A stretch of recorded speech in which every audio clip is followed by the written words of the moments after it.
We know Java provides more security and privacy than C language, okay? But still in this era, we use C language to build operating systems or else direct frameworks like DirectX, okay? So why this?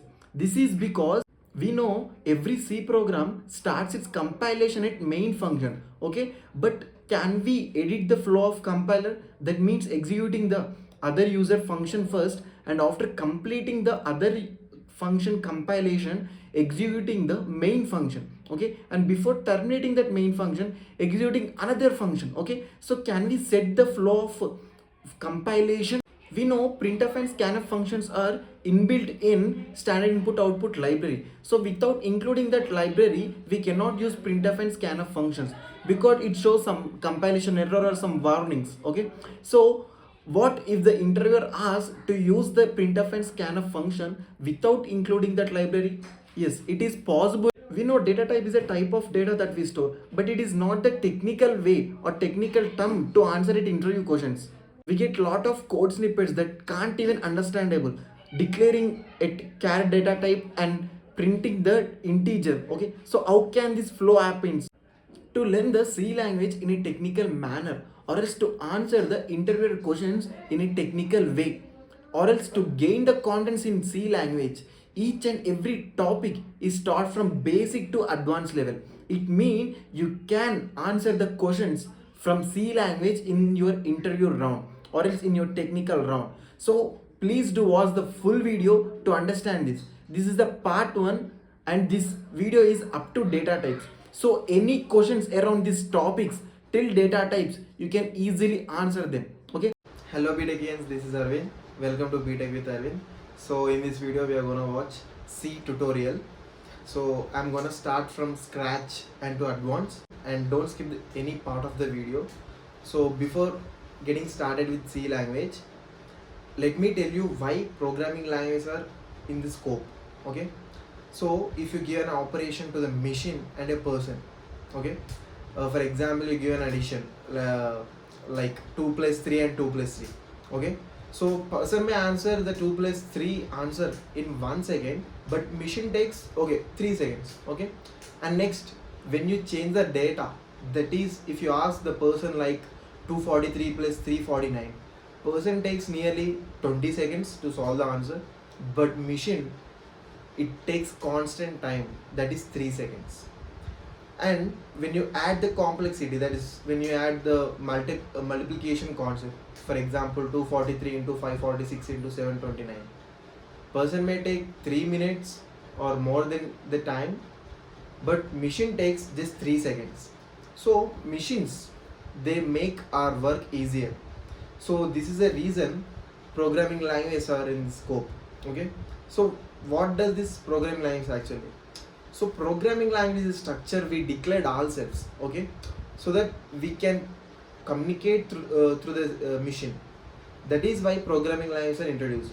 We have few structures, few syntaxes to convey our information to the machine, so that to make our work easier. So actually the programs are of 3 types, okay. Machine level language. So machine can't understand what we are talking now, okay. If I want to make machine to do a work, I need to tell it in its language, okay. For example, if I want to add 2 plus 3, I cannot simply say 2 plus 3, okay. I need to communicate through that in a way. So machine can only understand the binary language, that is zeros and ones, and we also tell it as machine language. And machine language is the one part of the program. And next, assembly language, okay, assembly program, that is add a plus b, move x y. So this is the other type of language, and we convert assembly language into machine language with the help of assembler, okay. And we also have high level languages. We use compilers or interpreters to convert the high level language into machine level language, and then we communicate to the system, okay. So next, types of programming languages, okay. Before moving into types of programming language, I need to ask you a question that we know that Java is more secure than C language, right? And because it has hooks concepts like encapsulation, okay, accessors. So why do we use C language to make operating systems, or else mobile phones, or else some games that use frameworks like DirectX? Okay, why do we use C language? Java is more secure than C, so why do we use C language? We can use Java for developing operating system, all those. So pause the video and think yourself, why do we use C language than Java language? Okay, so now types of programming languages are, there are two types of programming language. One is function oriented programming languages. Okay, function oriented programming language, in these languages we divide all the programs into functions. Okay, and all those functions are connected to the global memory. Okay, global one, so that every data in this global can be accessible by every function in the program. Okay, and the next is object oriented programming languages. Okay, in this object oriented programming language, all the programs are divided into objects. Okay, objects, and every object contain its own memory and its own object. Okay, so if one object want to use the other object's memory or some functionalities, we have the function called inheritance that we cannot have in C language. We even don't want inheritance property in C language. Why? Because every function is connected to the global one. Okay, so that every function can access the same data. Okay, so there is no need of any inheritance property or concept in C language. Okay, so if you observe here, so when one object want to retrieve another object's data, it is some bit lengthy. Okay, but when it comes to C language, it's not lengthy. Okay, because every function is connected to the global one, so retrieval of data is more easier than Java. Okay, so no matter what, how many languages comes with the brilliant concepts like OOPS, okay, encapsulation, inheritance. Okay, no matter what, no language beats C language in performance. Okay, that is speed of execution. Okay, why C language? Okay, in these days we got plenty of programming languages. Okay, that has more functionalities, more that provides more privacy and security. But why we need to learn C language now? Okay, see, operating systems. Okay, nowadays we are using Windows. Most popular operating systems like Windows, Unix, Linux. Okay, all these are built in the programming language called C. Okay, and C language has more performance, that is speed of execution, right? And if one want to extend operating system to work with new device, they need to write device driver programs, and guess what, those programs are written in C language. Okay, and the next one is, we are using mobile phones nowadays, right? Mobile phones, microwave, washing machines. Okay, and digital cams, all these hardwares are getting smarter and smarter. Okay, that is the work, the execution of them are in milliseconds. Okay, where does this smartness come to this hard drives like mobile phones, microwave, washing machine, digital cams? Okay, this smartness comes from microprocessors and operating system and few embedded functions in those drives. And guess what, all this microprocessor, operating system and device driver embedded programs are written in C language. Okay, and not only that, we play some space games like Rocket X, or else we play games like PUBG, Free Fire. Okay, those all games use a framework called DirectX. Okay, and guess what, this DirectX make the game more speed and faster. Okay, so this speed of execution, this performance can only happen with the C language, and no other language can provide this performance. Okay, so that is why we need to learn C language.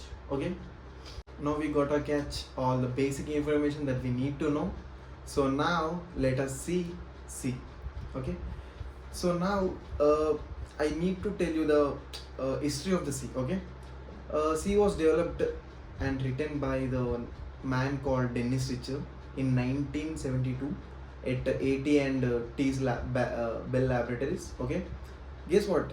C was not official language of Bell Laboratories, but without any advertisement, okay, without any advertisement, C's reputation got increased, okay, and its pool of users got grew a lot. Why? Because uh, when we observe the structure or basic syntax of the C, it's just like normal English. Like I want to include standard IO dot, okay, input output library. I want to import the math library, okay, like that. So it is very basic and very understandable code. So all the industrials and developers use it to learn C language, and in that way C got more popularity in 17th century. Okay. So C is a procedural and compiled language. Okay. Why it is called as procedural compiled language? Because what does C do is C as a C. We have a source program and we need to convert it into machine language to do our requirements complete. Okay. So for that we need a program. Okay. Software program called compiler. Okay. So that compiler converts our source program into machine language. Okay. And why we are saying that C is a compiled language? Because C converts all the program at a time into machine language. Okay. It for example, if we observe interpreter languages, okay, for example Java, it converts a statement into machine language and run it, and then the next statement it will it will convert it into machine language and then it run it, and next comes to next statement. Okay. So in this way interpreter languages are done, but this is a compiler procedural language. Okay. Procedural statements. Okay. Converting all the program into binary form at a time. So that's the reason we call C language as a compiled language. Okay. Now let's discuss the structure of C. Okay. Basically, what defines the structure of C? Structure of C defines the compilation cursor, okay, throughout the program. Okay, how compilation starts for the main function, how it ends, okay, what are the global variables we declare, how pre-processing commands are executed before compilation starts. Okay, so everything is included in structure of C. Okay, so first thing in structure of C is comments. Comments are not only used at the top of the function, or sorry, in program, they can be used anywhere in the function. Okay, so basically comments are used because suppose if you are working in a team, okay, and you are writing a function that defines addition of two numbers. Okay, so you cannot call each and every one on the team and tell that my function defines this a plus b. Okay, so simply you can use these comments and write this is a addition function. Okay, so like that. Okay, so we have two types of comments. Okay, one is single line comment and other is multi-line comment. Okay, so the next thing is pre-processing comments. Okay, processing is nothing but execution of program. Pre is nothing but before execution of the program, these comments are executed. Okay, these pre-processing comments are executed before starting the compilation. Okay, so we'll discuss it in brief, okay, later. So now next thing is global declaration. All the variables, okay, all the variable function you are declaring in the part of global declarations can be accessed anywhere in the function. Okay, suppose if you are declaring int age equal to 18, so that int age variable can be accessed in main function or as user defined function. Okay, so next main int main. Okay, so actually what main function defines? Okay, see, we need to compile entire the program. So where should compiler start it work? So it defines the main function. Okay, main function is nothing but entry point for the compiler. Okay, so compiler start it work at opening bracket of main function and ends it work at closing bracket of main function. Okay, all the code outside the main function will not work. If we want to any access any other function, okay, that is outside the main, we should call that function in main function. Okay, we'll discuss in a brief about functions while we are discussing about function. Okay, so this is main. Okay, so local declarations are nothing but uh, the variables and the functions that are declared in function in this local declaration part can only be accessible in that particular function. Okay, suppose if you are declaring int main sorry int age equal to 17, so this int age variable can be accessed only in main function. Okay, no other function in the program can access it. So that's, and executable code is nothing but the logic program. Okay, logic program that you are writing.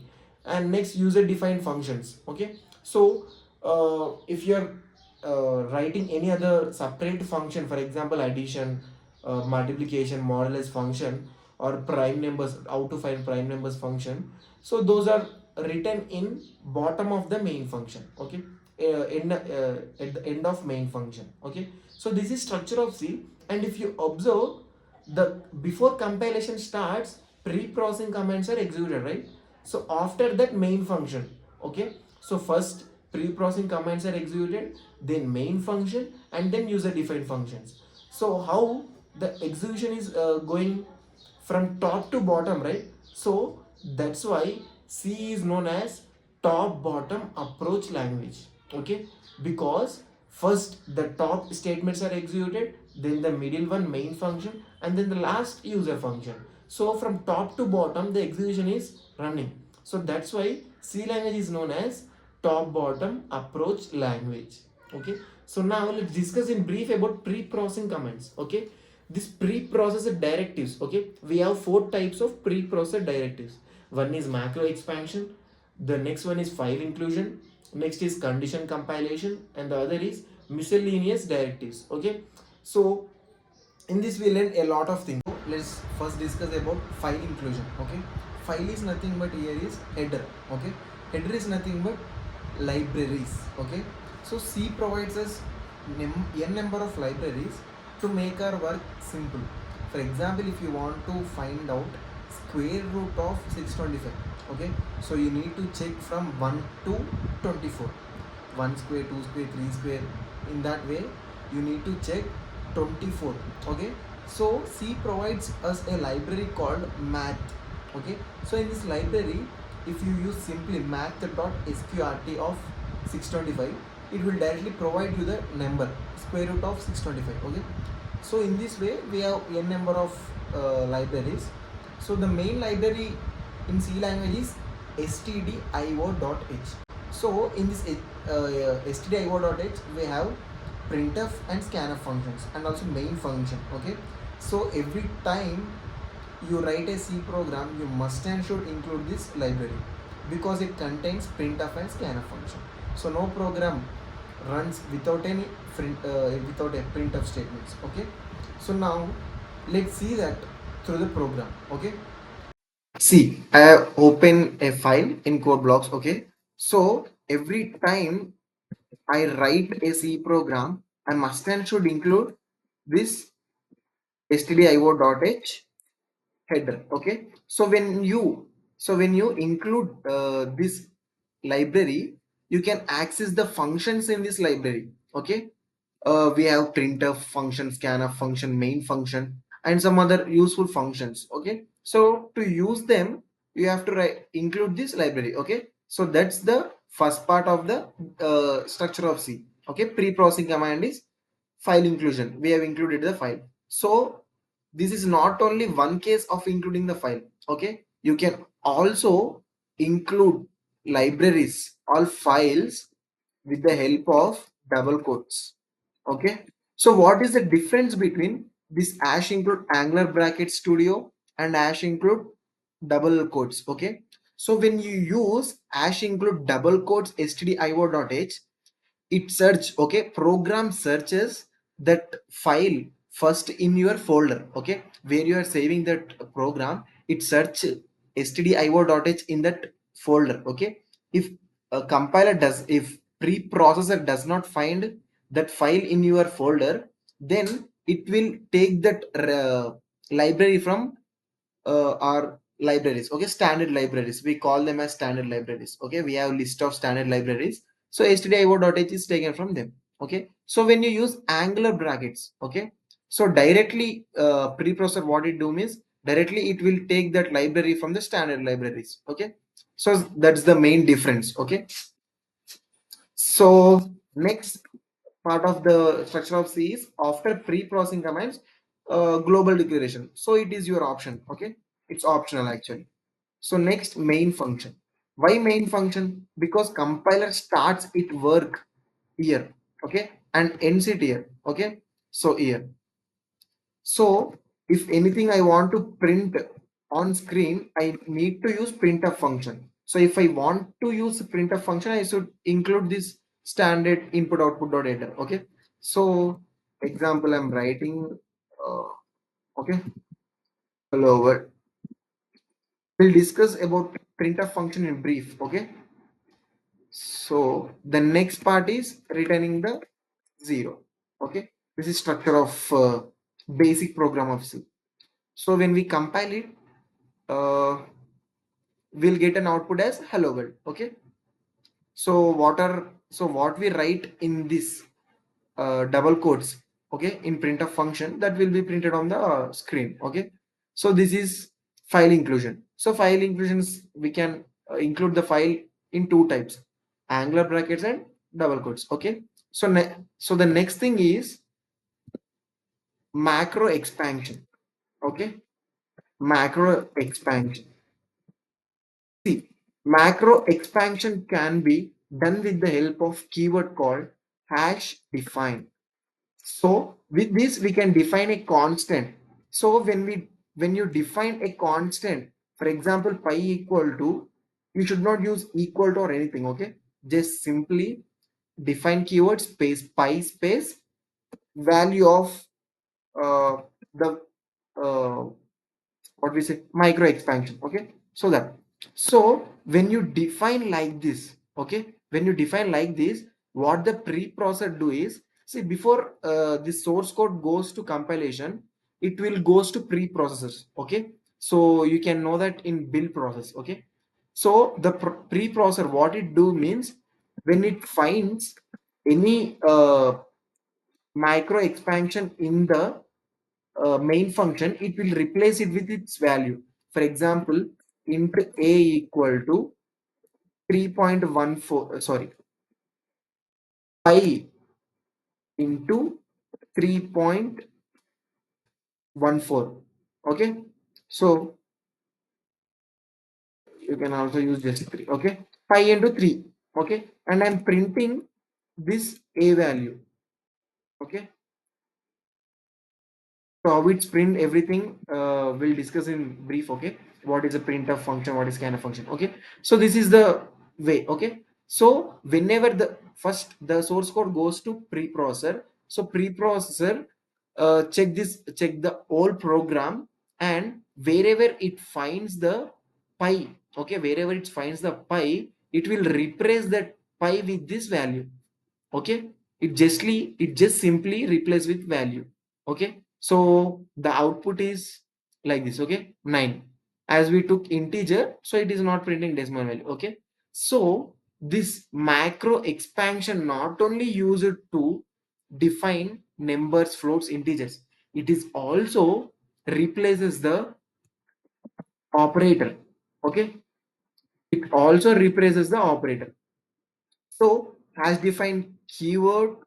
Okay, and next, and is the name of the thing, expression you are giving to that name. Okay, value. Okay, so and is nothing but like this way. Okay, so preprocessor, okay, is also used to replace operators. Okay, mind this. So if I write a program in this way, like a should be less than 20, so, and you can simply use and here. Okay, so you will learn this if conditions and everything, okay, in further topics. So now, and a should be greater than 9. Okay, so when it is in that way, you can simply print the value of a, or else you should not print. So you can simply print true. Okay, true is enough. Okay, so when this a is less than 20, and So this and will be replaced with this operator called double and. Okay, it is a condition check. Okay, we check the condition here, and a should be greater than 9. Okay, so when we run this program, you'll get the answer as true. Okay, so as defined is also used to replace operators. Okay, not only operators, my friend. As defined also used to replace the statement. For example, okay, if you have uh, a defined macro expansion as found and its value as printf, okay, and its value is example, it's printf. Okay, for example, uh, Arvin. Okay, okay, so we have to include the,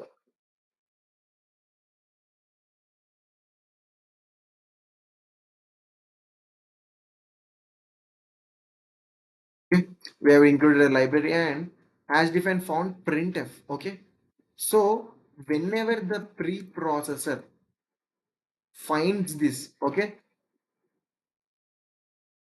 whenever this preprocessor find found macro expansion in the entire program, it simply replaces with this statement print of Arvin. Okay, so found is replaced with printf of Arvin. So what will be the output here? The simply output is Arvin. Okay, in caps because I wrote in caps. Okay, so that's here. So not only it can replace, okay, macro expansion not only replaces statement, it also replaces a function or a condition. Okay, for example, if okay, so this is statement, right? We also have macro expansions with parameters. Okay, macro expansions with parameters. Okay, so I'm taking a parameter called x.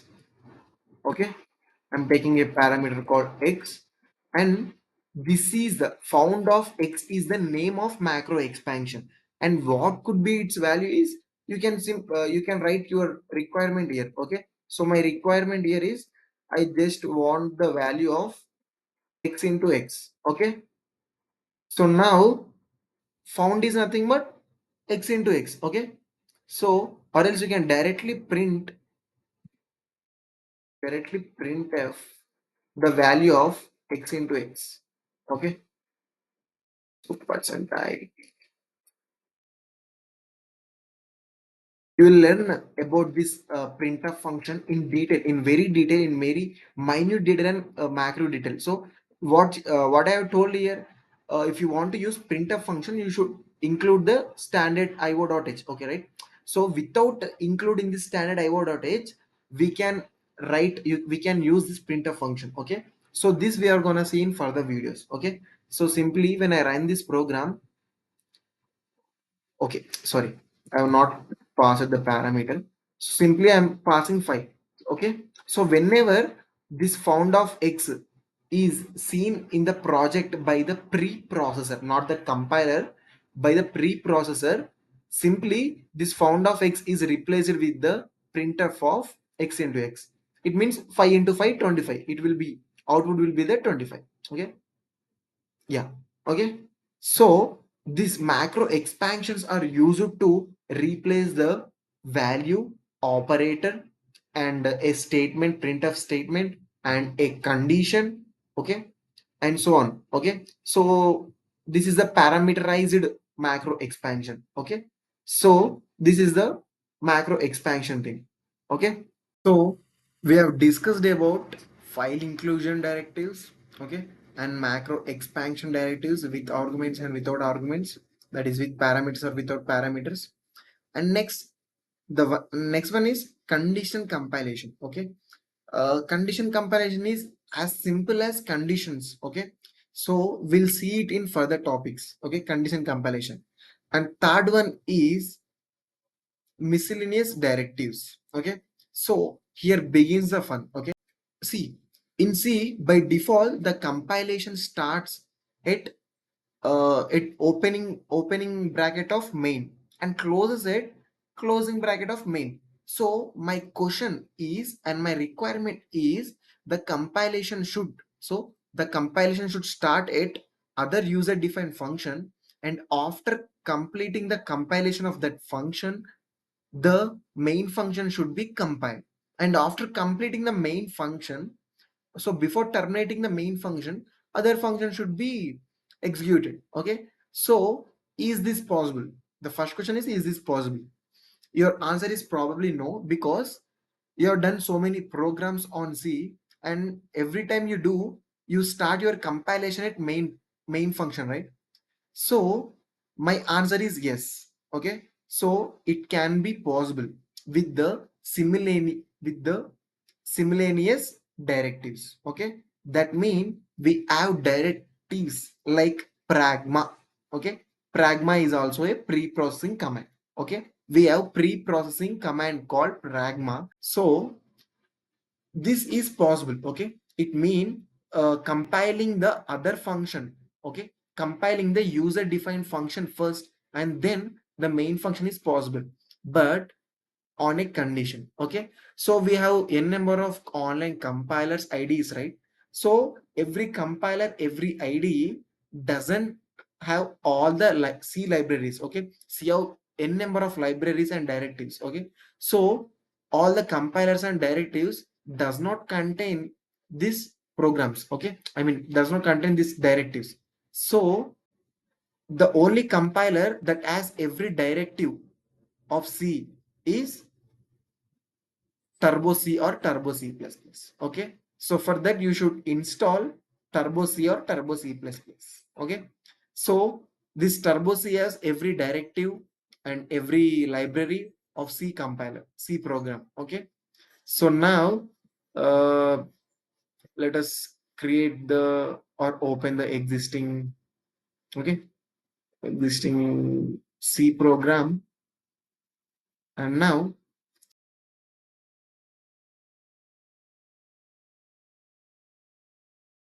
as this Turbo C compiler, you should use getch function to print the statements in printf function. Okay, so Turbo C compiler is quite different than other compilers.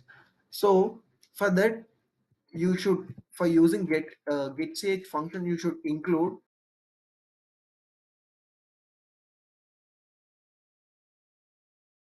So now you should declare the function one.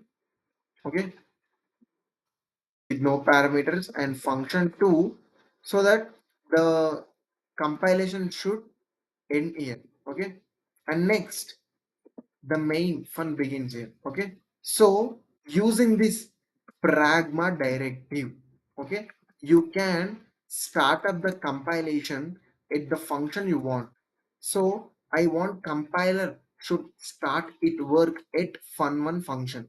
Okay, and I want this compiler to exit at fun2 call function. Okay, so I'm printing in main function. Okay, next for printing this, I need to uh, have getch function. Okay, and next I should declare. So in function when I'm printing the value uh, in fu1.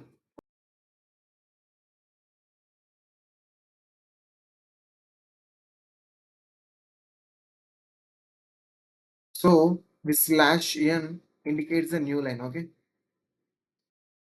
so again of, so compiler enters at this function one. Okay, function one, and after finishing this function one compilation, it will compile the main function. So after completing this main function, it will execute this function 2.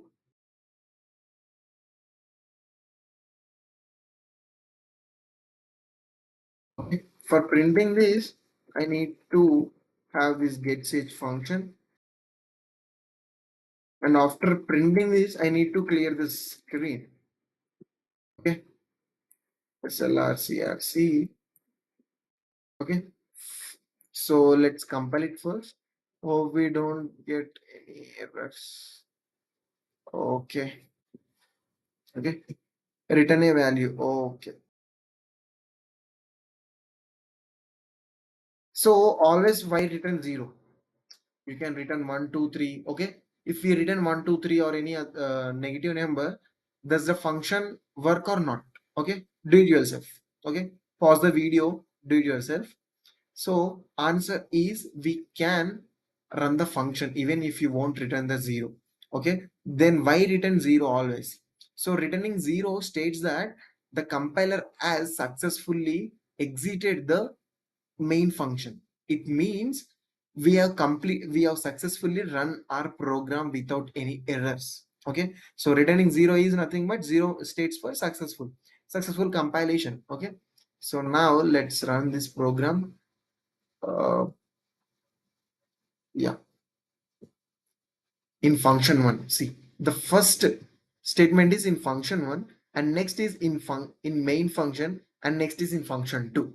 See, so we have changed the work of compiler from one main function to other user defined function.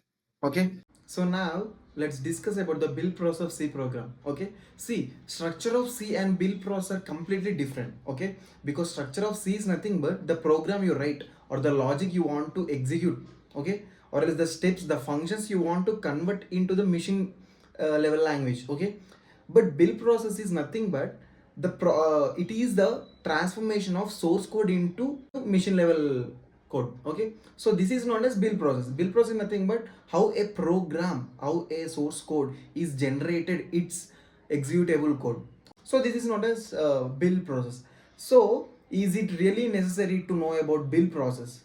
So my suggestion is yes, because it would help you to understand the process better rather than thinking that some kind of magic had generated executable code. Okay, not only this, if you want to alter any of the steps, okay, you can easily alter those only when you know about this build process. Okay, so now let's see the build process of C program. Okay, see, whenever you write a C program and save it, it will be saved in the file extension called .c. Okay, so C source code is nothing but the program you write, and when you save it, it will automatically saved with the file extension called .c.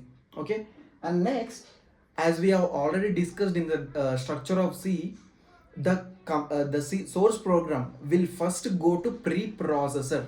Okay, the source program will go to preprocessor and execute all of the pre-processing commands. Okay, we have micro expansion, file inclusion, okay, and pragma directives. Okay, so this will be executed before the compilation starts. Okay, so source program first will go to preprocessor. Preprocessor will replace all the macro expansion functions or directives you included in the source program, and then after the source code is transferred from the preprocessor, the source program is available with the extension called I. Okay, so I, it is nothing but intermediate code generator. Okay, intermediate code generation. So this dot I represent that pre-processing work have completed to this source code. So then next CPU will transfer the program to the compiler, C compiler. Okay, C compiler, and then after compilation it will directly not generated to the machine level language or binary language. First it will generated into assembly code, and that extension is the program will be in the extension called ASM, that is pr1.asm. Okay, so after compilation assembly code will be generated. Okay, so next assembler will generate the actual machine level code. Okay, so last step is relocatable object code. Okay, and next, see, we have also included files, right? So file inclusions, right? Okay, we have studied about file inclusions. So all those files will be included with the help of linker. Okay, linker is nothing but which links our system machine level language code and the libraries. Okay, object code of library function, it means the functions are in the object code, that is machine level code. Okay, and then at last we get the .exe file, it means executable code. Okay, so this is build process. So now let's discuss about the printf function in C program. Okay, see, in any programming language, if you want to use any variable, methods or functions, first you have to declare them or you have to initialize them. Okay, see, after initialization or declaration you can use those variables or so-called functions in your program. Okay, so this printf function, if you want to use this printf function, it is inbuilt in standard input output library. Okay, so simply if you include this library in your program, simply you can use this printf function. Okay, so now actually what does the work this printf function do? Printf function takes an argument as a string. Okay, and print those string or return those string at the console or a window. It means nothing but if you want to print any message or anything at the screen, you have to use this printf function. Okay, printf double quotes, and in double quotes you have to pass your argument, okay, as a string, so it will be displayed at the window. Okay, so my question is, printf function is inbuilt in standard input output library, right? So without including this library, can we use this printf function? Okay, or else what if the snippet is like this: int a equal to printf or printf hello world. So when we print this a again, what will be the output? Okay, so for all these questions, let's get into the code. Okay, so now let's see the general code of the C program which prints hello world on the screen. Okay, so this is the argument or string parameter we can say, okay, which is passed in the printf function to print on the window or console. Okay, so let's run the program. So here you can see hello world on the screen. Okay, this is because this standard input output library contains predefined printf function. Okay, so when we remove this standard input output library and run the program, we get an error. Okay, this is because this printf function is not declared. Okay, we don't have any declaration of printf function in our code, and compiler when it sees this printf function, it searches whole program and finds no declaration of this printf function. Okay, so here you can see in main warning, implicit declaration of function printf. Okay, so compiler is not finding the declaration part of printf function. Okay, so anything in your program, if you want to use, first you have to declare them, then you have to initialize them, then you have to use them. This is the procedure of using a variable or a function or a method. Okay, so now uh, when interviewer or business or your company asks about use this printf function without declaring the library, so simply create the prototype of printf function. So prototype starts with return type. Okay, this integer returns number of characters in the printf function. For example, here in this printf function we have 11 characters in this printf function. You can see hello is 5 words, world is 5 words, and space between them also counts in this printf function. So it will return 11 as result. Okay, so int is a return type of the printf function. And next, printf function name. So you will learn about return type and all or everything about functions in further topics. So this is printf function. And next, in printf function we are using const. This const stands for constant. So whatever the variable you are passing at moment, that will be as constant at that moment. Okay, for example, if now you are using this hello world. Okay, so when hello world parameter is passed to this function, that will be the fixed in that moment. And next, when you pass the printf Arvind with btech, that will be the constant for that moment. Okay, so that constant is nothing but constant, it keeps the parameters constant at that moment. Next, everything in the printf function is in the form of strings. Strings are nothing but group of characters. So the data type is character here. Okay, character, and we are using format with pointer. Okay, about this star you will learn in further topics. Okay, star is nothing but pointer.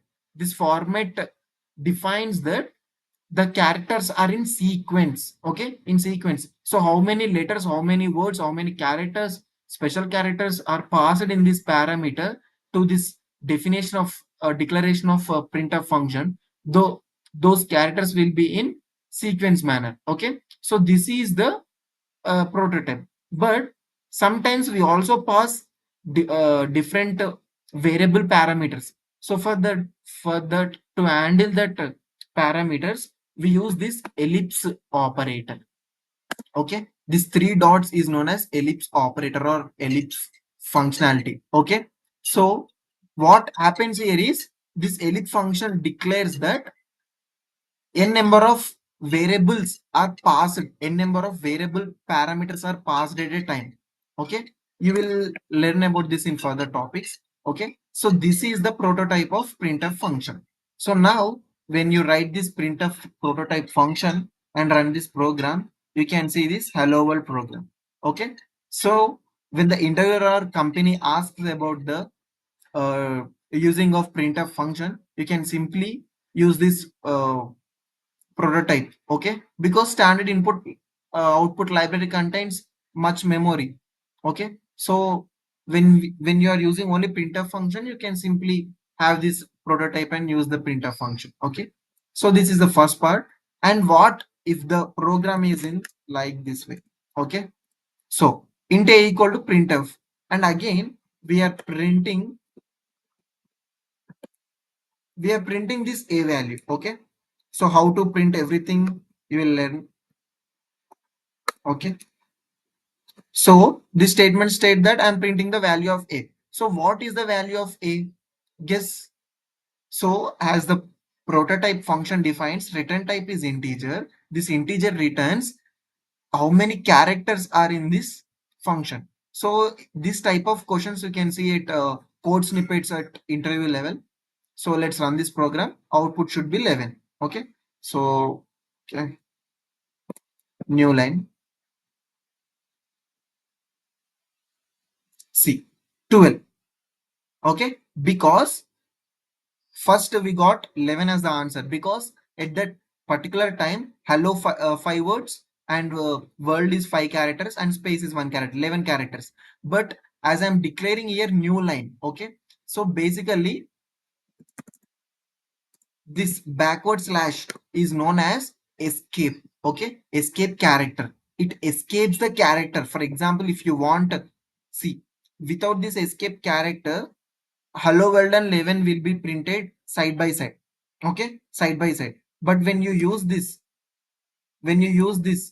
escape character, there will be a line between hello world and 11. Okay, as it is not 11 now, escape character also includes in printf arguments. So this is about printf function. So now let's discuss about the scanf function. Okay. See, previously you have learned about printf function, right? So printf function is used to represent the data or message at a window or a screen. Okay. So this scanf function functionality is to take input from the user. Okay. Suppose you are building an mobile application or website. Okay. Or else any operating system. See, uh, user need to enter some data and you need to manipulate it. Okay, for example, if you want username, okay, he has to enter his or her name. Okay, so one needs to enter the data in a system. You need to use scanf function. Okay, so scanf function is mainly used for taking input from the user. Okay, so before getting the scanf function, you need to know about format specifiers. Okay, see, format specifiers are nothing but the type of the data that you need to intake, or that you need to represent. For example, if you are building a mobile application and you need user's name from that application, So if he enters some random number like 1 2 3 4 5, okay, this is not his correct name, right? So by using this format specifiers, you can fix the type of data that you will take from the user. Okay, so if you fix the format specifier as percentile s, that specific block or that name sector will take only the strings. It means the characters a b c d alphabet characters. Okay, so if you want user's age, okay, so if we enter some random letter like abc, that's not his age, right? So if you mention the percentile d for digit, okay, it is used for in taking of integer format. Okay, so when you use percentile d in your scanf function, the user gives a digit or an integer. Okay, that is one part. And if you want the floating number from the user, percentile f is a format specifier. Okay, and not only this format specifier used in scanf function, it is also used in printf function to represent the variables value. Okay, we'll discuss in further topics. Okay, so this is about format specifiers. They are particularly used for fixing the data. Okay, so now let's get into the code and know more about scanf function. Okay, and this scanf function is inbuilt in standard input output library. Okay, so now let's get into the code. Okay, I want to know the ID of a person or an employee in a company. Okay, so simply at the screen I want to print enter your ID, and I want to take the ID of the user and store it in a variable. Okay, so simply first enter the ID. Okay, this is the message we are going to print. Okay, so it will simply print as enter your ID. Okay, so next I have to take the input from the user. Okay, so for taking input we use scanf function. Okay, scanf function. So id is of type what? It is a type of integer. So for integer the format specifier is percentile d. Okay, so I want to take an integer type of data from the user. Okay, from the user I want to take and store it where? And store it some integer variable called id. So the id will be stored in this id variable. Okay, next topic we will discuss about variables. Okay, so I just remember ampersand id. Okay, ampersand represent base address. Okay, address of the variable. Okay, so we are storing the id of the employee at a variable address. Okay, not in the variable, at variable address. Okay, so this is the id. Okay, next in, and we have to print the id of the employee. Okay, so we are printing your id is. Okay, so simply if we write id, it will not provide you the id value. Okay, so see, for example, I'm running the code,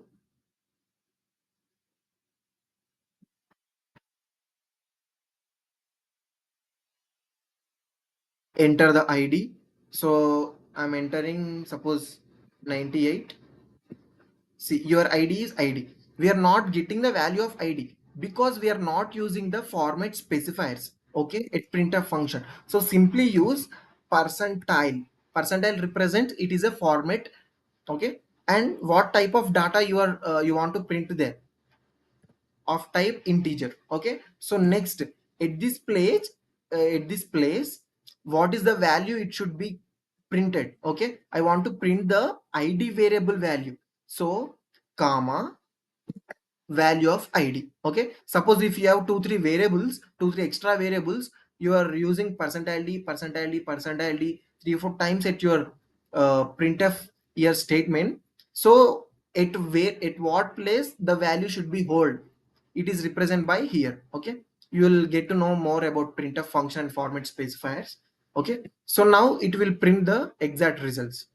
Okay, see, first this printf statement will be run. Enter the ID, and I'm entering my ID. Okay, and I'm entering the ID 98. Okay, your id is 98. So this is about scanf function. And if you want to use scanf function without uh, importing or including the standard input output library, simply you can build the prototype same as a printf function. Okay, same as printf function, same const keyword, and next of char, and next format. Okay, this format defines a next ellipse. Okay, this format defines what? Sequence. Okay, sequence of data. And not only sequence of data, it also tells the format specifier, what type of format specifier we are using in our code. Okay, and next, same of printf function. Okay,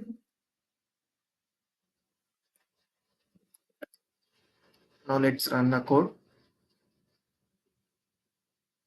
Enter the id 98, and we are getting the id. See, okay, this is about scanf and printf function. So now let's discuss about the variables. Okay, see, variables are nothing but fundamental units or containers to store the data.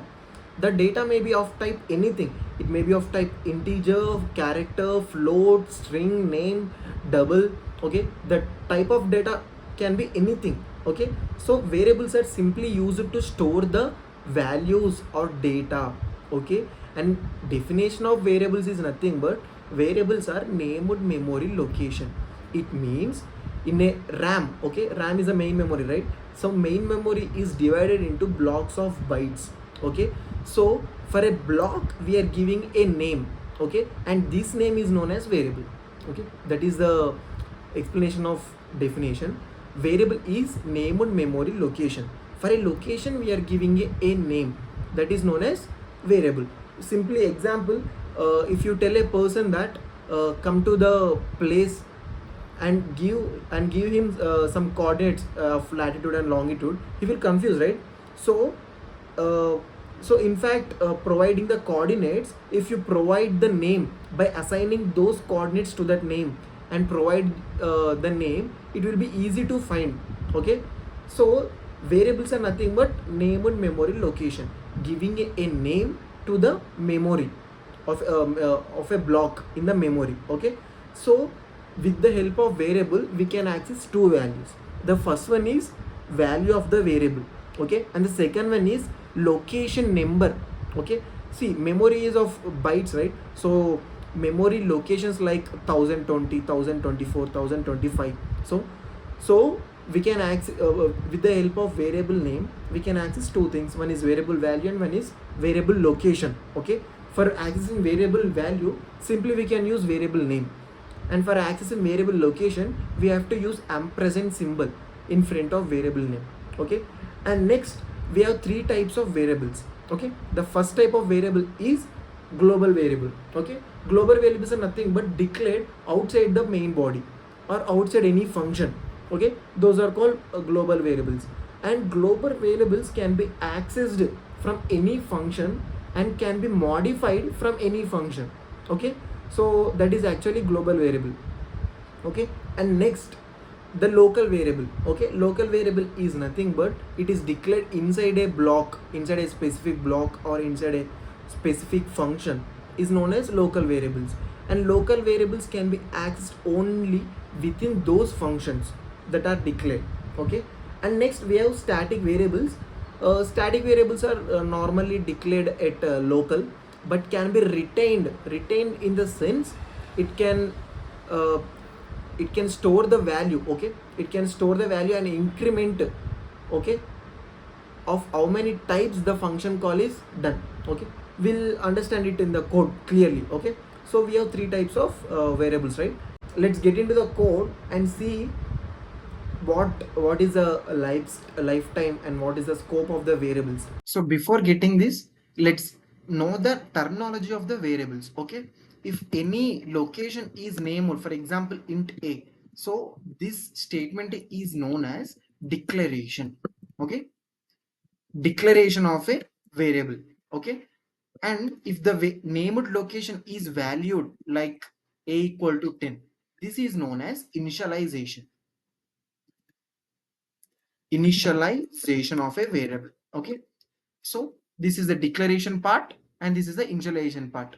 Okay, and next we have global variables. Okay, int b equal to suppose 10. So this b is a global variable and can be accessible in any function in the program. Okay, for example, if I want to print the b value here, what is the type of data of b? It is integer, right? So the specifier would be percentile d and I want to print the value of b, so comma b. So this will result as 10.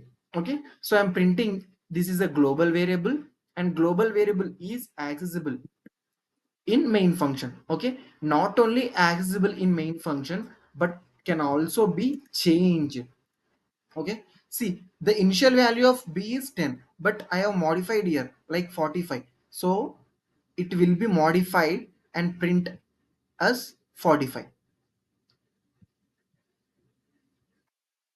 Okay, this is the global variable and scope of the global variable is throughout the program, and lifetime or span of the global variable is until the program terminates, until the program leaves cpu. Okay, so this is known as global variable. And when it comes to local variable is declared in any function or in any block. For example, I am declaring this a in a specific block. Okay, I'm declaring this a in a specific block, so this a is accessible only in this block. Okay, not only blocks, we can also declare the local variables in functions. Okay, so when I'm trying to print value of a, okay, value of a, actually a is declared in this block. Okay, a is declared in this block but I'm printing a value at outside of the block. So let's run it and see, it should give some error. Okay, see, a is undeclared. Okay, so when you use this statement in the block, it will provide us the correct answer. Okay, when you print the value of a here, so now it will give the correct answer like print a. Okay, so this is about local variable. Local variable is declared inside a function or a block. Okay, scope of local variable is within the block it is declared.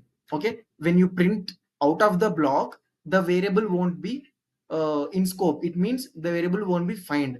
Okay, so this is the scope of the local variable, and lifetime of variable is starting at the block and it will terminate at the end of the block. Okay, until the compiler is in this particular block, the local variable is in the scope. Okay, or sorry, lifetime, the local variable has this lifetime. Okay, so now next come to static variable. Okay,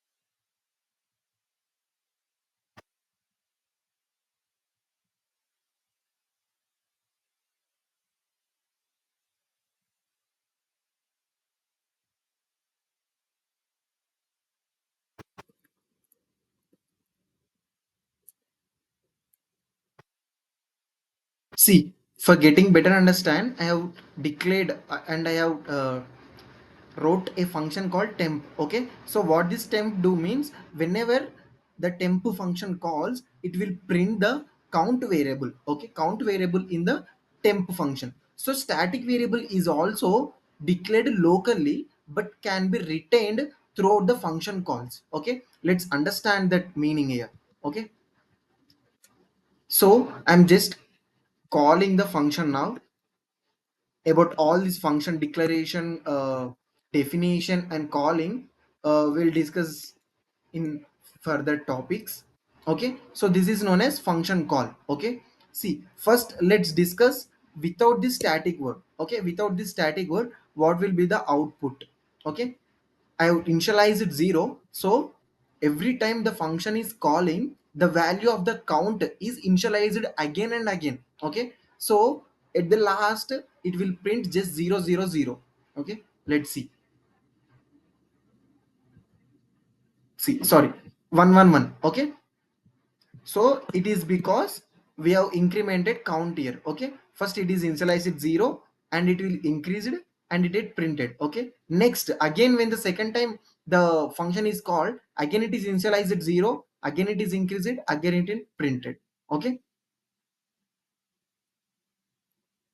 again it printed. So again third time call, again initialize. So when you use the static keyword, okay, static keyword, the count is initialized only once throughout the program. Okay, you have started running the program and count is initialized only once, and from next call the count will not be initialized, rather it will just increment and just print 1 2 3. Okay, at first call it will initialize at 0, it will increment and print 1, and next call it will does not initialize once. Okay, okay, and next it will increase, it is 1, right? So it will increase 2 and it will print. Okay, let's run this and see 1 2 3. Okay, so static variables are nothing but they are initialized only once. Okay, when the program starts, this is known as static keyword variables, sorry. Okay, so now let's initialize something like 1b equal to 10, and let's print 1b. Let's print 1b. Okay, 1b. So let's see what will be the output. See, it is an invalid suffix b on integer constant. That is, we have some defined rules to declare variables. Okay, we have some defined rules to declare variables. Okay, the first rule is the variable should start only with underscore or any alphabets. Any alphabets, it may be capital or small. Okay, this is first rule. And second rule is variable should contain only letters, underscore and numbers. Okay, not more than that. No special characters are used in the variable. Okay, and third rule is no keyword is used as variable name. For example, keywords are nothing but predefined words in the C program. Int is a predefined word in C program, so you cannot use variable name as int. Okay, it will provide us error. So you should follow these three rules before declaring the variable. Okay, so now if we start with underscore something a, it will print the value of underscore a. Okay, a is 10, so it will print 10, and next followed by 1 2 3. Okay, 10, 1 2 3. Okay, so this is about variables. So now let's discuss about the data types. Okay, so the theory of this data types, variables, printf, operators, everything we discuss is same in every programming languages. Okay, so first now data type. What is data type? The general definition you find in your books or in your at your universities or any YouTube channels is data type is a type of data that we store in a variable. Okay, this is a general definition of a data type. Okay, but when you are in a technical round or when you are in an interview round, when they ask you about data type, they're not asking the definition of data type, they're asking the technical purpose of data types. Okay, so the first point in it is data type refers the size of memory. Okay, this plays major role. Okay, this statement plays major role because it defines or refers the size of memory. For example, the CPU memory, okay, the RAM is divided into blocks. Okay, so every type of data is generally as different storage. Okay, storage or different capacity of size. For example, char takes 1 byte, integer take 2 bytes, float take 4 bytes, double take 8 bytes, long double take 10 bytes. Okay, so if you want to store the maximum value, that is long double, you have to divide each and every block at the maximum size, that is 10 bytes. Okay, so when you store this one character in those block, the remaining 9 bytes will be wasted.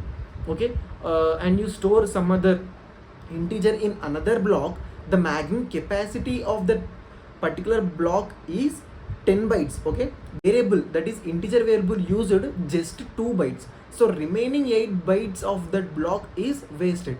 So this data types refer the size of memory and saves the size of memory. Okay, so this is the main advantage of data types. And the second type is, it defines certain domain values. For example, integer, okay, which doesn't have any floating variables like decimal values, and float, okay, that has just real numbers, characters, strings, arrays, structures, unions. Okay, these are defined with the help of data types. Okay, and next thing, data types also defines operations allowed on the variables. Okay, or on data. For example, you have two variables in a memory, you have two variables of type integer, a equal to 10, b equal to 10. Okay, this data type defines operations allowed, that is, we can add them, we can subtract them, multiply them. Okay, so these are the major points that you need to remember when you are in technical round. Okay, or when you are answering about data types. Okay, so this is about data types. And we have two types of data types: primitive data type, and second one is non-primitive data types. Okay, generally you may see, you may observe that primitive data types are just integers, floats, doubles. Okay, all these are characters, strings. Okay, these are single primitive data types. Okay, but you have to know the technical difference between primitive and non-primitive data types. Okay, so the technical difference is, primitive data types holds just single value. Okay, for example, you can only store int a equal to 10. Okay, but you cannot store int a equal to 10 comma 20. Okay, so primitive data types holds single values. Okay, and non-primitive data types like arrays, structures, unions holds multiple values. Okay, in arrays you can store multiple values in a sequence. Okay, in structures you can store different data type values, int age equal to 10, name. Okay, in structures you can store different. So this is a major difference between primitive and non-primitive data types. Okay, so now in code, okay, let's see the types of data types. Okay, type of, how many types of data types? Okay, so basically we have 4 types of data types in C program. Okay, the first one is primitive, second one is derived, and that is known as non-primitive data types, and third one is enumeration data types, fourth one is wide data types. In general, in any programming languages, the data types are divided into 2 types: primitive, non-primitive. Okay, in C we have extra 2, that is enumeration data types and wide data types. Okay, so no need to worry about them, just focus on primitive and non-primitive. Okay, so in primitive data types, primitive also known as basic data types, we have data types like integer, floating, double, and character. Okay, so again in this integer, floating, characters, so in integer the data types are divided into 2 types: signed and unsigned. Okay, signed is nothing but the value is with the sign, that is, like, for example, int a equal to -30, int a equal to +25. Okay, in the signed data types. Okay, and in unsigned data types, unsigned is nothing but there is no sign. So in general mathematics, if you see, if a equal to 10, what is it? It is a positive number, right? So in unsigned we have only positive numbers. In signed you can store both positive and negative values. Okay, in signed you can store negative and positive values, in unsigned you can only store positive values. Okay, so by default, if you just declare like int a equal to 25, it is declared by default, it is declared as signed data type. Okay, signed data type. So in signed, in integer we have int, short int, long int. Okay, basically C program, C compiler, okay, uh, takes the size of integer depends on the operating system. If operating system is of 32-bit, the integer takes 2 bytes of memory for the integer, okay. Or else if operating system is 64-bit, the integer takes 4 bytes of memory, okay. So in this way C compiler differentiate the sizes of this so-called data types, okay. So now let's discuss about the integer data type. Okay. See, integer data type keyword is int. Okay. Int is a keyword for integer data type. Okay. So basic syntax for declaring any variable with the help of data type is data type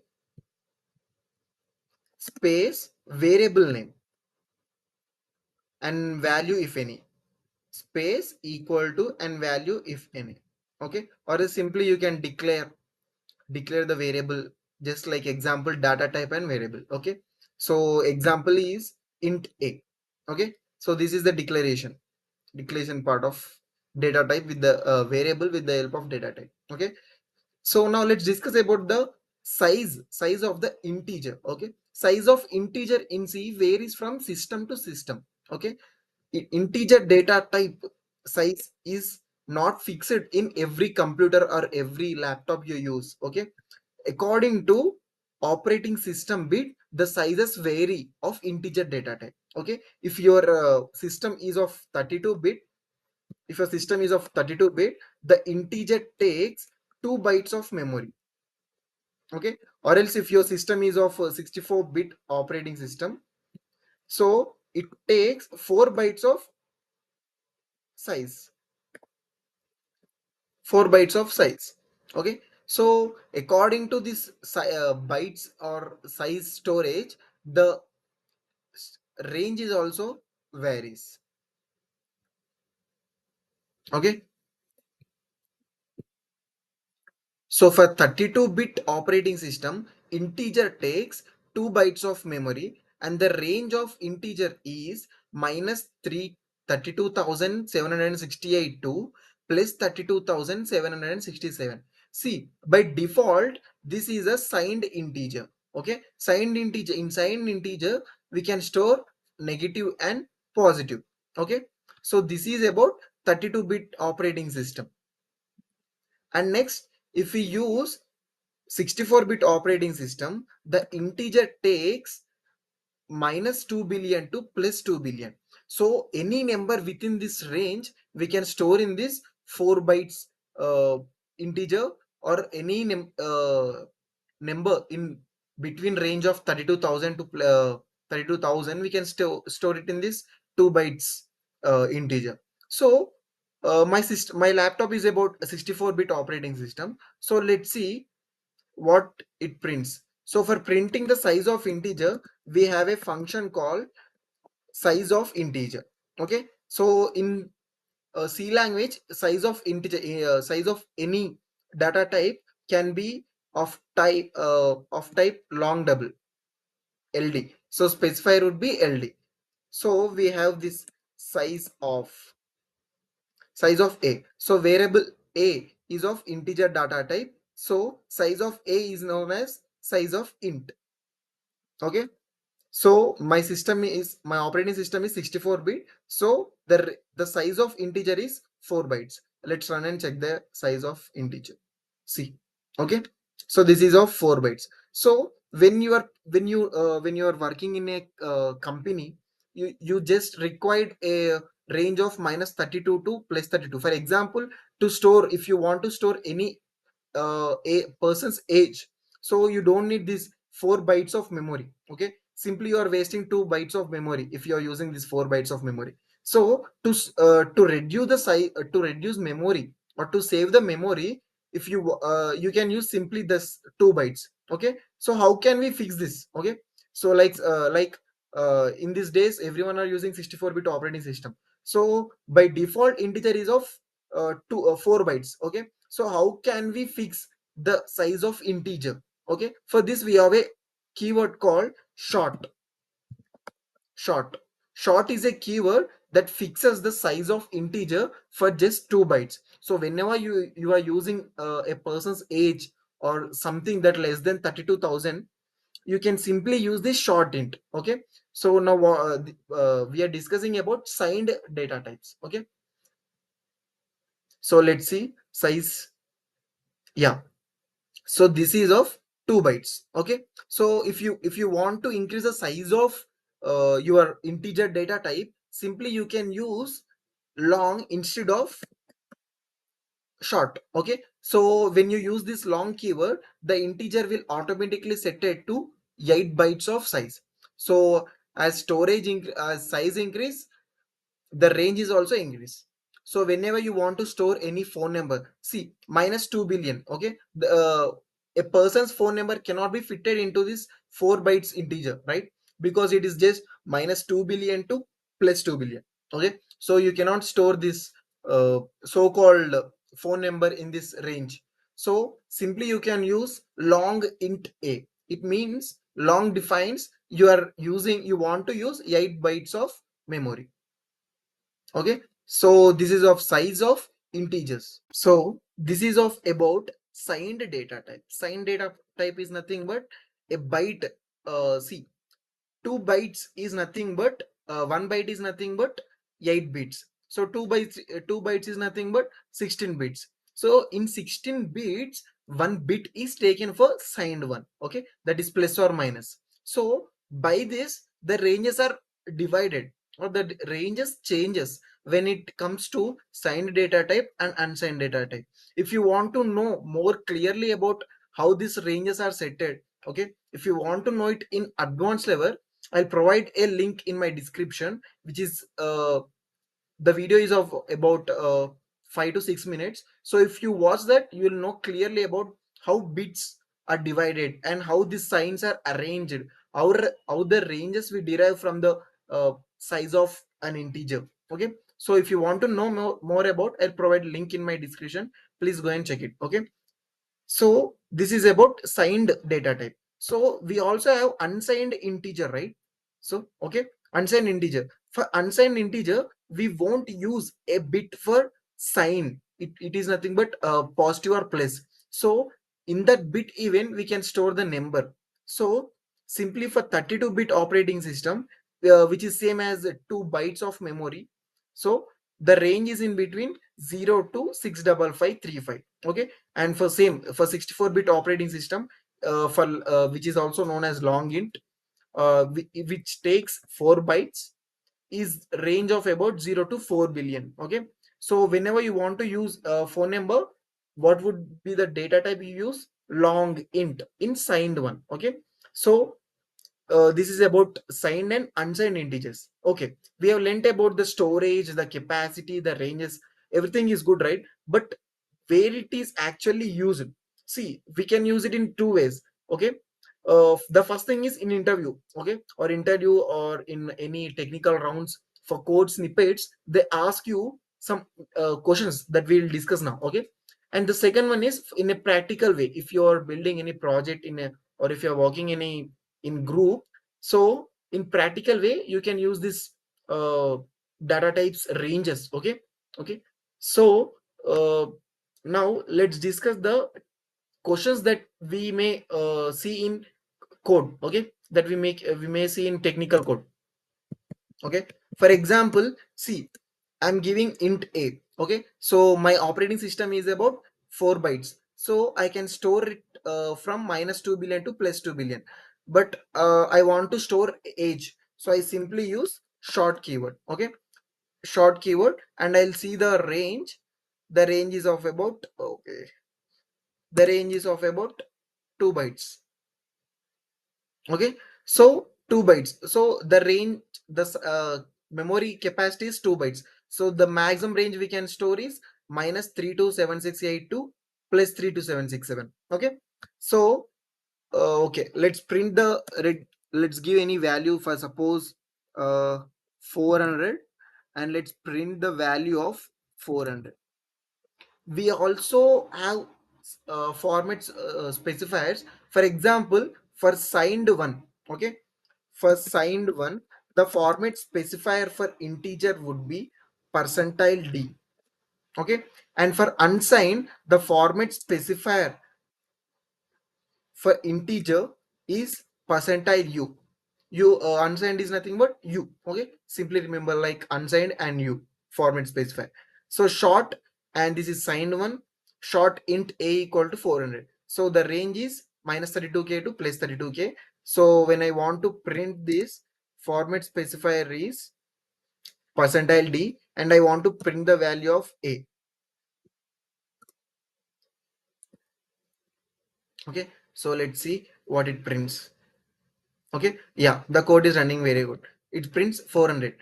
Okay, and let's see, uh we'll print plus 32767. So let's see what will happen. Plus 32767. So I'm giving value of 767. Okay, so I'm giving the last digit, last range of value a. Okay, for variable a I'm giving value plus 32767. So let's see what it prints. Yeah, absolutely fine. It printing the same number. But when I cross the range, it means the maximum capacity for 2 bytes integer is uh 32,767. So when I exceed that, what it prints? Okay. Okay. So 767, right? So I'm printing 769. Okay. So let's see what it prints. It is printing minus 32767. So this type of questions you may see in technical rounds. Okay, so as we know, for 32-bit operating system, integer takes 2 bytes of memory. Okay, 2 bytes of memory, and range is minus 32 to plus 32k. Okay, so as general mathematics, as we learn, the number line would be in this way. Okay, so at middle it includes 0. Okay, here you can observe that minus 32768, but here 767. This is because in positive numbers 0 is also included. Okay, that's why here is one decrease of number. Okay, so at the end of range, this is a range line. So at the end we have minus 32768, and at the other end we have plus 32767. Okay, this is the general mathematic line that we have learned in our schooling. Okay, so compiler software doesn't see this range in this way. Okay, it creates its own number line actually. Okay, which is of type circle. Okay, which is of type circle. Okay, so same, it has a number 0. Okay, and negative numbers -1, -2, -3, and so on up to what is the end of the other end, minus 3 to 768. Okay, so minus 3 to 768. Okay, and here minus 3 to 767. Okay, minus 3 to 766. Okay, in this way the negative numbers are arranged, and at the other end same positive numbers are arranged. Okay, so same here, what is the end of the number? 32767. Okay, 32767. Okay, next 32766, 32765, and so on. Okay, so the compiler creates its own number line actually. Okay, so whenever you are printing any number that is out of range, actually compiler prints the number in terms of turns, number of turns. Okay, the compiler rests at 0 position, and if you want to print one number, the compiler gets the instruction that for one turn, so it jumps one turn, second turn, third turn, fourth turn, fifth, sixth, seventh, and so on. In that way it creates it iterates through number of turns. Okay, so whenever you are printing out of range, okay, for example, if you are printing 3 to 767, as it is it prints. Okay, next 3 to 767 it prints as it is. But whenever you print 3 to 768, that is out of range. Okay, so first turn, second turn, so on turns, 3 to 767 turn, 3 to 768 turn. Okay, so again it, after end of this positive integer, it goes to negative integer. Okay, next, so in this way the compiler prints. Okay, so suppose if you're printing 32769, okay, it is out of range. Okay, as we know 2 bytes integer is 32767 last integer. Okay, so you are printing 32769 10. Okay, so 32767 10, 8 and 9. So what will be the output for this?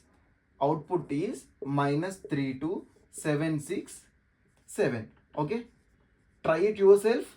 Print the 32769 number and you will get the answer as -32769. Okay, so this is about the compiler design. Okay, compiler number line. Okay, so same applies for signed integer, unsigned integer, long integer, unsigned long integer. Okay, so everything, this concept applies for every compiler, every software compiler which demands a specific range of any number, any integer data type. Okay, so that's about the signed integer. So same applies for what applied for 2 bytes integer, same will be applied for 4 bytes integer. And try it yourself, like extending this 47, like 47 to 48. Okay, 2 1 4 7 4 8 3 and 6 4 8 9. Okay, try different values. So now let's discuss about unsigned. Okay, see, unsigned, in unsigned we won't use a sign. So, it means we won't waste one bit for sign. Okay, so if you watch that video you will get the clarity about unsigned one. Okay, so when you want to use this unsigned, okay, you need to use the keyword called unsigned. Okay, so when you use this unsigned, automatically the signed 2 bytes range, that is -32768 to 32767. So this range will be changed to 0 to 65535. Okay, so the range has doubled here. Okay, so for unsigned we only use positive numbers, so the range is doubled here. So whenever you will use that unsigned, the format specifier will be percentile u. Okay, see, before, when we are not using this unsigned and when we printed this -32769, we got the output as -32767, right? Okay, so now I'm using this unsigned. It means I've changed the range from 0 to 6000, 65,000. So let's see, I used this unsigned keyword and used the correct specifier. So let's see what the value will be. Okay, see, the same result will be -32769 and -32769. And let's print the last digit of that is 65535. Let's digit the last range of this unsigned integer and we get same result. But when we print or when we extend the range, the same theory applies here. Okay, sorry, so this is 64-bit, right? So operating system is 64-bit operating system, so the range will be between 0 to, so if we want to fix the size, that is for 2 bytes, we need to use the keyword called short. Okay, so now the range is set at between 0 to 655. Okay, so ignore this warning, this will be only given in online compilers. So the output is 0. Okay, so when I write like 37, the output should be 1. Okay, see, the output is 1. Okay, so the same theory applies here in unsigned event. Okay, so this is about integer data type. So now let's discuss about floating point data types. Okay, actually what is floating point data types? Floating point data types are set of numbers with decimal value. Okay, so till now we have seen integers with no decimal value. Okay, in floating point we have decimal values. Okay, and every floating point value must contain the decimal value. Okay, if not if it doesn't contain, that compiler default sets it as 0.000. Okay, the rest of the decimal values will be set to 0 by default by the compiler. Okay, and in float we have two variants. Okay, one is float and one is double. Okay, we'll see the difference about float and double. Okay, so first, in previous we have seen that int data type which stores only integers and not real numbers or decimal values. Okay, for example, we have 1 2 3 4 5. Okay, I have set the value for a, that is 10.12333. Okay, and now I'm going to print the value of a. So for integer we have specifier is percentile a and a, okay, printing the value of a. So let's run and see the code. Okay,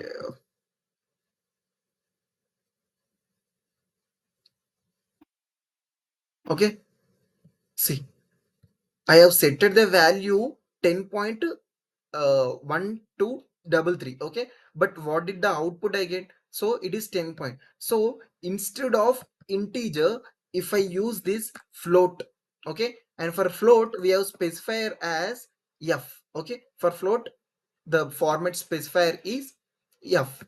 So when I run this, I get the decimal points, okay, that is 10.1233, okay. So basic syntax is float, variable name, and the value, okay, value if any. So this is the basic syntax, okay. And next, size of float, okay, size of float is nothing but 4 bytes, okay, and the range you can see it on the screen, okay. So that is the range of float, okay. So in floating point we have two variants, one is float and this other one is double, okay. The first one is float, okay, and the second one is double, okay. So what is the difference between float and double? Okay, as you can see here, I have just initialized 10 only 4 decimal values, okay, but here in the output screen you can see 6 decimal values. So for float we can get the precious value, that is 6 decimal values, okay, 6 decimal values. But for double we get 16 decimal values, okay, 16 decimal values for double. Okay, this is the main difference between float and double. And for double you can also see the range, okay. So now let's see the size of float, okay, size of float. So for seeing any size of float we use the keyword, we use the function called size of, okay. Simply you can print a, or else simply you can give the direct float data type, okay. So you can see size of float is 4, and when you see the size of double is, okay, it is 8 bytes, okay, 1 byte equal to 8 bits. So for 8 bytes we use 64 bits, okay, for this is for double, okay. So see, this is the basic syntax or basic float number, okay. So once again I'm printing the value of a, and that is of type float. Sorry. So here you can see 10.12333, okay. So sometimes company may ask the requirement that only 2 decimal values are needed, or else only 5 decimal precious 5 precision decimal values are needed. So at that time what can you do? Okay, so there is nothing to do with that float data type, just you need to change the format specifier, okay, that is percentile, okay, that is percentile. And after percentile you need to specify the give the operator called dot, okay. So dot indicates that after decimal values, after decimal, after point, after decimal, how many values you need to print. If I give 2f, it will print only 2 values, okay. So I'm giving dot after decimal, I need to print 2 values, okay. So now it just print 10.12, okay. And if I give the value 3, okay, dot 3, it means after decimal I want to print 3 numbers, okay, 3. So here you can see float can print up to 6 decimals, okay. What if we give like here 12, okay, 12. See, the first you can see is 1 2 3, okay. First 3 decimals are correct, and after that it have changed the decimal value, okay, that is 299, which is rounded to 3 at last, okay. So if we want to give the correct exact precision value, we have to use double. Okay, when you want the exact precision that exceeds the 12 decimal values or 16 decimal values, simply you need to use the double. Okay, double data type. So this is the exact precision value. Okay, so by using double you get the exact precision value. And when you give this 16 decimal points, you can see. Okay, so this is the exact precision value that is provided by the double. Okay, so this is about float data type. So now let's discuss about the cat data type. Okay, see, cat data type is nothing but it is used to store the single character.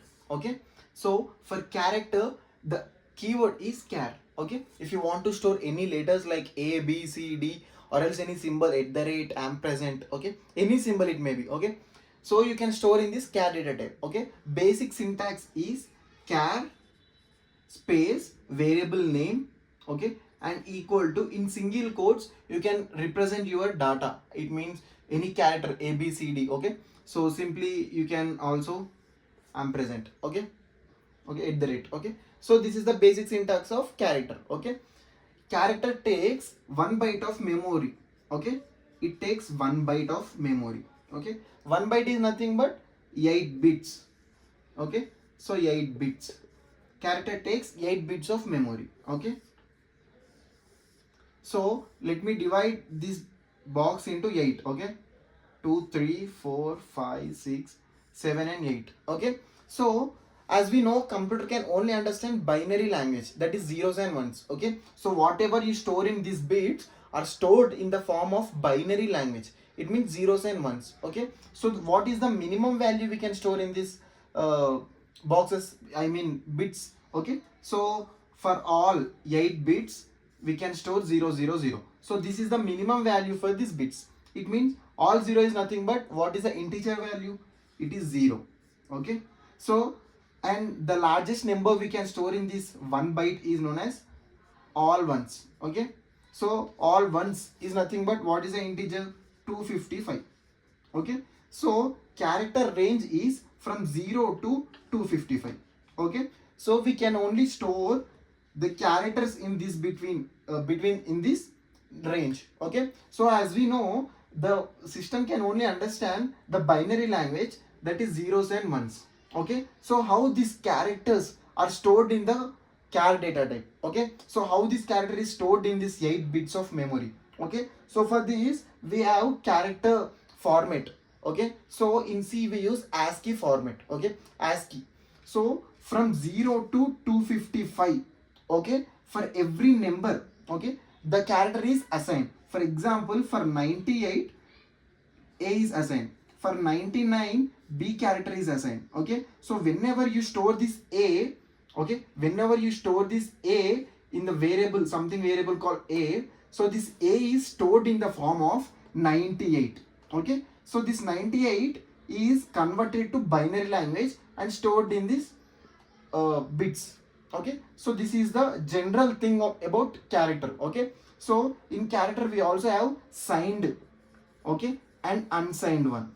Okay, for signed the range is of about -128 to +127. Okay, and in unsigned the range is of about 0 to 255. Okay, so here it is -128 to 127 because 0 is also included in positive numbers. Okay, so now let's see the number line, it means range, okay, of this character. So as we observe, for integer the compiler arranges its range line in form of circle, right?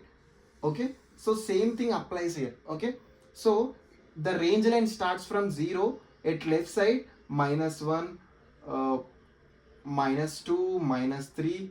Okay, so till -128. Okay, -127, -126 and so on. Okay, at the right side positive numbers. Okay, till 127. Okay, so this is for signed characters. Okay, signed range. Okay, signed range is nothing but -128 to +127. Okay, so this is signed one. So for unsigned the range is from 0 to 256, okay, 255, okay. So 1, 2, 3 and so on up to 255, okay. So let me give the random characters, okay, they are not the correct characters. For 0 it is null, okay. So for 1 it may be question mark, it may be open bracket. For 3 it may be a curly brace, okay. And for 127 it may be a dollar, okay. For 128 it may be a at the rate, closing bracket, okay, so on, okay. So same here also, okay. So what is the difference between your negative and your positive things, okay. So till here it is 127, okay, again 128, 129, 130, okay. So what is the difference between signed and unsigned, okay. See, just remember that the characters, okay, the characters are 225, okay, and arranged at the circle at same position. Like for suppose here minus 128th ton, okay, it means 127. Here this ton is 128th, minus 127 is 129th ton, okay. So this ton is considered as opening bracket, closing bracket. So same here, so 129 is also considered as closing brackets, okay. So when you give the character as char a equal to minus 127, okay, and you print this a, you will get the same character that will get for 129, okay. So for 127 and for 129 you get the same characters, okay. I'm not telling the correct characters, okay, but they get the same characters, okay. So what type of questions you may expect here, okay. So you can expect the type of questions that prints the character, okay. So just remember, if you found the format specifier as C, you will get the output at the console a character, okay. So it may be A, okay. So if you specify, if you print and if you find the format specifier as D, you will find the letter, the number, okay. So suppose character A equal to 129, I am taking 129, okay. So when the compiler stores this 129 in the bits, 8 bits, okay, in the 8 bits it stores in the form of binary language, okay. It may be of 100 something, okay, binary language, okay. So when you print this statement, print of percentile C and A, you are printing value of A, okay. So the binary form is taken, okay. So binary form is first converted to integer is 129, okay. But you are printing what type of format? You are printing character C format. So char, okay, character at 129th number will be printed. For this output will be, if suppose 129 is closing bracket, you will get the output as closing bracket, okay. So the same statement, just the format specifier is different. For instead of percentile C, you found percentile D, okay. So the binary form is converted to 129 and here you see the format specifier as digit, okay. So compiler prints 129, okay. So this type of questions you may get. So just observe the format specifier there, okay, whether it is a percentile C or whether it is a percentile D, okay. So not only number, if you take any character, okay, character is enclosed in this way, right. So if you take small a, this number is known as 98, okay, ASCII value is 98 for small a, okay. So whenever you print this character A, it means for this statement, when you use percentile C, you get output as percentile A, capital A, okay, you get the same output. But when you use this printf function, that is you use percentile D instead of percentile C, you get the 98 number, okay. So because you are using this percentile D, that is digit format specifier. So when you give this A is converted into 98, okay, and this 98 is converted into zeros and ones, okay. So the zeros and ones are stored in this 8 bits, okay. So whenever you print this, first zeros and ones are converted to number, okay, reverse process number, and when you and at this position compiler checks whether you are printing a character or digit, okay. So as per your requirement it prints, okay. So this type of questions you may see in this character data. So as we learned, sign character takes range from -128 to +127, and unsigned character has range 0 to 255. Okay, so we are declaring a variable with data type char. It means it can only store characters. Okay, so you are initializing the character ch variable name. Okay, you're initializing it with the 97 number, which is digit.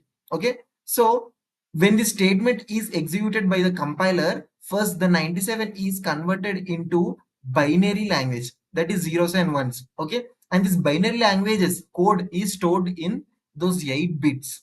Okay, and whenever you use this printf statement, whenever this printf statement is compiled by the compiler, the binary code for 97 is retrieved and converted to number. Okay, and see, the data type is character, right? Okay, but you're using the format specifier %d. Okay, so just remember that what the format specifier used in the printf function.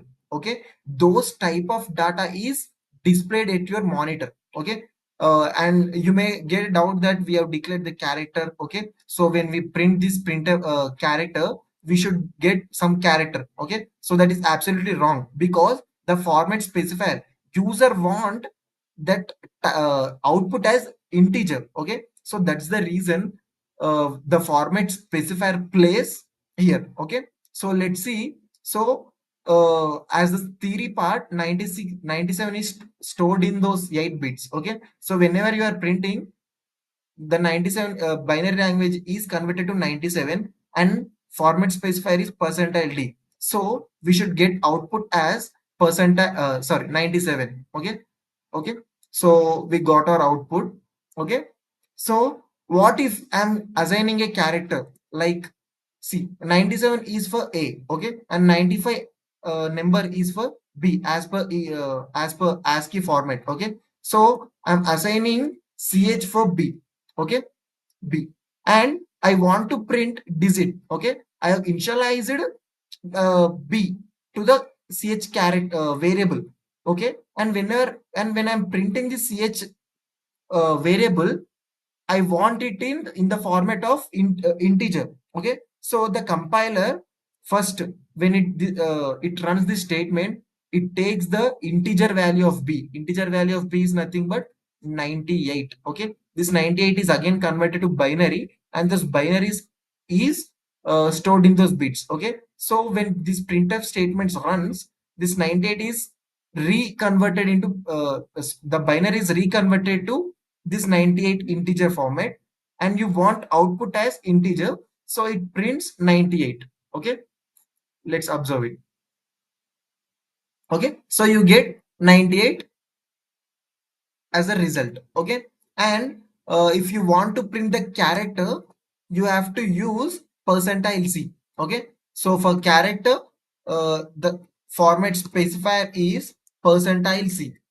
Okay, so your this b is converted to 98. 98 is stored in the 8 bits, and when you are printing this ch variable, the character b is reconverted into 98 integer, and it checks you at what type the user wants. Okay, user wants this ch variable in the character format, so it converts 98 to its corresponding b letter, and it prints b letter.